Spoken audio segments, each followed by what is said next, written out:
Hello friends, આજે આપણે ઘરેથી મઠો બનાવી દેશું. એના માટે મેં આ મોળું દહીં લઈ લીધું છે. હવે એને આપણે ગળણીમાં ગળી લઈશું, જેથી કે પાણી નીકળી જાય તો મઠો સારો બને.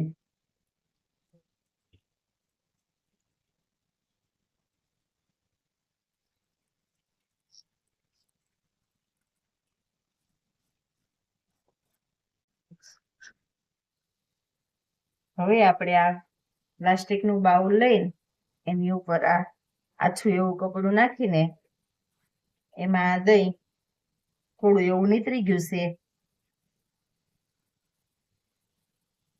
પાણી નીતરવા માટે આમાં ભેગું કરી લઈશું. હવે આપણે આ કપડું બાંધીને 3 થી 4 કલાક માટે ફ્રીજમાં મૂકી દેશું, જેથી કે દહીં ખાટું ન થાય અને પાણી હાવ નીતરી જાય. 3 થી 4 કલાક ફ્રીજમાં રાખેલું દહીં આપણે મઠ્ઠો બનાવવા માટે બિલકુલ પરફેક્ટ બની ગયું છે. ચાલો આપણે એમાં થોડીક દળેલી ખાંડ ભેળવી દઈશું.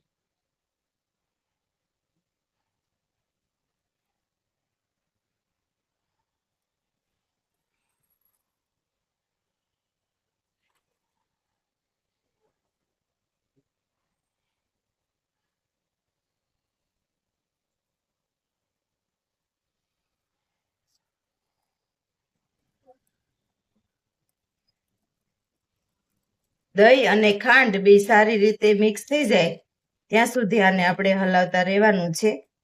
અને જો જરૂર લાગે તો તમને આમાં થોડું પાણી નાખી શકો છો.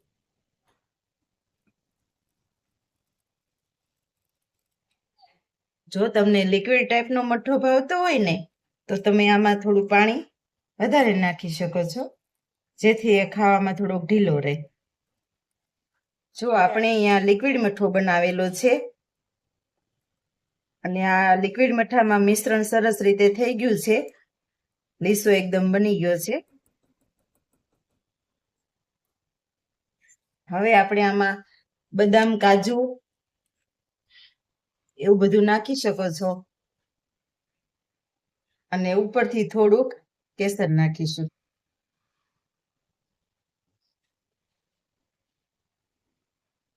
જો આપણો આ કેસર બદામ લિક્વિડ મઠ્ઠો તૈયાર થઈ ગયો છે. જો તમને અમારી રેસીપી પસંદ આવે તો અમારી ચેનલને લાઈક કરજો અને સબસ્ક્રાઇબ કરજો.